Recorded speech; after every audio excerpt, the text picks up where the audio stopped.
গ্রামীণ ভৌতিক গল্প অভিশপ্ত পুকুর। বাংলার এক নিভৃত গ্রাম গোকুলপুর। গ্রামের উত্তর দিকে এক পুরনো পুকুর, যার নাম কালোবিল।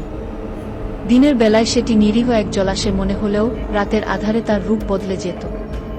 গ্রামের বয়স্করা বলত, ওই পুকুরে রাত নামলে কারো চোখের দেখা মেলে না, যে একবার যায় সে আর ফেরে না।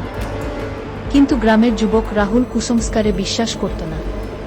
সে ঠিক করল, সত্যি কি আছে তা নিজ চোখে দেখবে। পূর্ণিমার রাতে বন্ধুকে সাথে নিয়ে সে কালোবিলের ধারে গেল। চাঁদের আলো, পুকুরের জল সাদা মনে হচ্ছিল।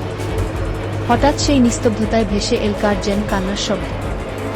রাহুল এগিয়ে গেল। কুয়াশার মধ্যে এক নারী দেখা দিল। সাদা শাড়ি, ভেজা চুল, মুখ ঢাকা। সে হাত তুলল রাহুলের দিকে। বন্ধুটি ভয়ে দৌড়ে পালিয়ে গেল। রাহুল দাঁড়িয়ে রইল মন্ত্রমুগ্ধের মতো। নারীটি ধীরে ধীরে বলল, আমার মুক্তি দে, পুকুরের জল থেকে আমায় ছাড়িয়ে নে। রাহুল কিছু বুঝে ওঠার আগেই পুকুরের কালো জলের মধ্যে থেকে শিকদের মতো কিছু উঠে এসে তাকে টেনে নিল ভেতরে। পরদিন সকালে মানুষ খুঁজতে গিয়ে শুধু পায়ের ছাপ পেল পুকুরের ধারে, আর সেই ছাপ হঠাৎ করে শেষ হয়ে গিয়েছিল। কালোবিলের অভিশাপ আবারও প্রমাণ করল, সে যে কাউকে ছাড়ে না।